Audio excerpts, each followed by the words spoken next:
नमस्कार, मैं अरविंद कुमार। आप देख रहे हैं गौरव लाइव न्यूज। 1 जनवरी 1818 को भीमा कोरेगांव की लड़ाई लड़ी गई और भीमा कोरेगांव की जो लड़ाई थी वो भीमा नदी के किनारे लड़ी गई, जिसमें जो है 28,000 पेशवा ब्राह्मणों की फौज को 500 महार जो सैनिक थे, जिनमें जो है मूल निवासी बहुजन समाज से 500 सैनिकों में मूल निवासी बहुजन समाज से तमाम लोग थे, मुस्लिम लोग भी थे, पिछड़े वर्ग के लोग भी थे और महार सैनिक ज़्यादा संख्या में थे। तो इन लोगों ने जो है 28,000 पेशवा ब्राह्मणों को जो है वो मौत के घाट उतार दिया। उसके बाद से जो है वहाँ पेशवाई खत्म हुई और डॉक्टर बाबा साहब अम्बेडकर हर साल 1 जनवरी को इन शूरवीरों को नमन करने के लिए जाते थे भीमा कोरेगांव।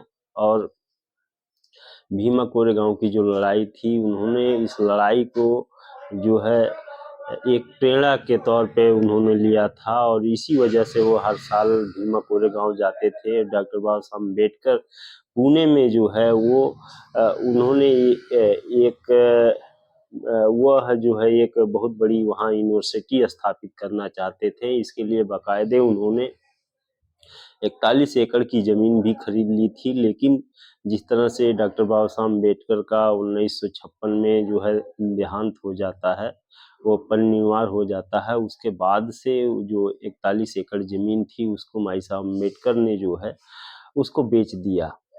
और जहाँ पर डॉक्टर बाबा साहब अम्बेडकर एक बहुत बड़ी यूनिवर्सिटी स्थापित करना चाहते थे भीमा कोरेगांव को प्रेरणा मानकर, क्योंकि भीमा कोरेगांव की जो ज़मीन थी वो बाबा साहब अम्बेडकर उसको प्रेरणा के रूप में लेते थे और उसको जो है वहाँ पर एक बहुत बड़ी यूनिवर्सिटी बनाने वाले थे और उस यूनिवर्सिटी में देश भर के जो बहुजन समाज के लोग थे उनको शिक्षा देने का काम उन्होंने सोचा था कि यहाँ से जो है बड़े पैमाने पे भीमा कोरेगांव को प्रेरणा लेकर जो है हमारे जो मूल निवासी बहुजन समाज के विद्यार्थी हैं वो प्रेरणा लेकर जो है यहाँ शिक्षा ग्रहण करेंगे। उन्होंने इसके लिए बाकायदे 41 एकड़ की ज़मीन खरीद ली थी, जिसको जो है माई साहब अम्बेडकर ने बाबा साहब के देहांत होने के बाद भी जो है उसको उस ज़मीन को बेच दिया। वहाँ पर आज भी जो है डॉक्टर बाबा साहब अम्बेडकर का जो घर है आज भी जो है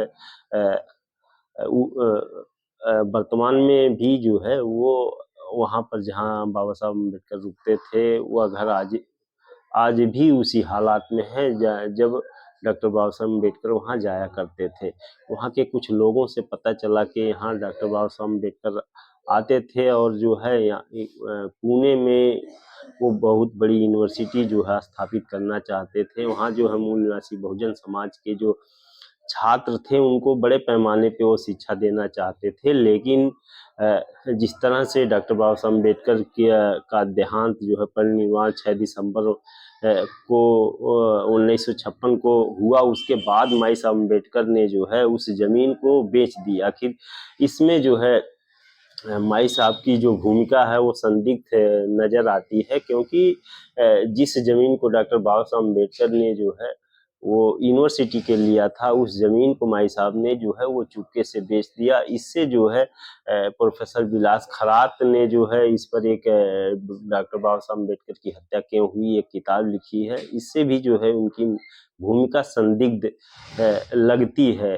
क्योंकि डॉक्टर बाबा साहब अम्बेडकर की जो मृत्यु हुई वो संदिग्ध परिस्थितियों में हुई। विलास खरात ने इस पर जो है वो बृहत एक ग्रंथ उन्होंने लिखा हुआ है।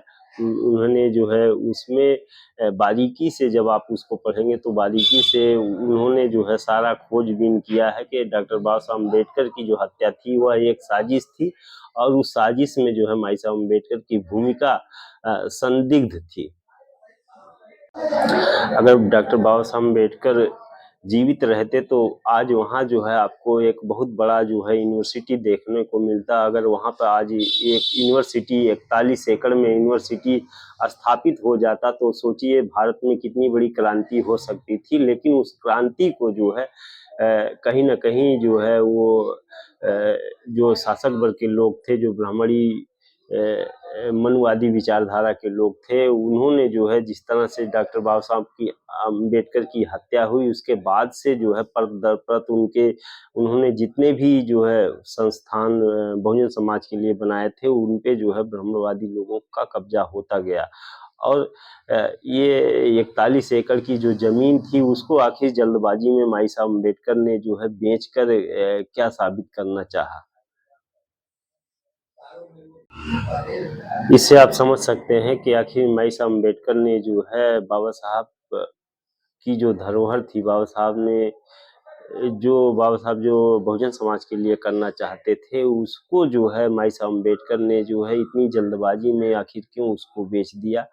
और आज भी अगर आप वहाँ पुणे में जाएंगे तो उस 41 एकड़ की जो जमीन है, आज देखेंगे कि तमाम प्रकार की वहाँ जो है बिल्डिंगें हैं, लेकिन जहाँ बाबा साहब अम्बेडकर रुकते थे वो मकान आज भी वहाँ स्थापित है। और बाबा साहब को खाना बनाने वाली जो माता जी थी, वो आज भी जिंदा है। वो सारी बात आपको बताएंगे कि जो है किस तरह से डॉक्टर बाबा साहब अम्बेडकर पुणे में आते थे और वहाँ कुछ दिन रुकते थे। रुकने के बाद जो है उनकी क्या प्रतिक्रिया होती थी, वो पूरी जानकारी जो डॉक्टर बाबा साहब अम्बेडकर की खाना बनाने वाली माता जी थी, वो जो है वो सारी जानकारी आपको आज भी मिल सकती है। तो इस वीडियो में इतना ही। हमारी वीडियो अगर आपको अच्छी लगी है तो इस वीडियो को ज़्यादा से ज़्यादा लाइक, शेयर और सब्सक्राइब करें। वीडियो देखने के लिए धन्यवाद।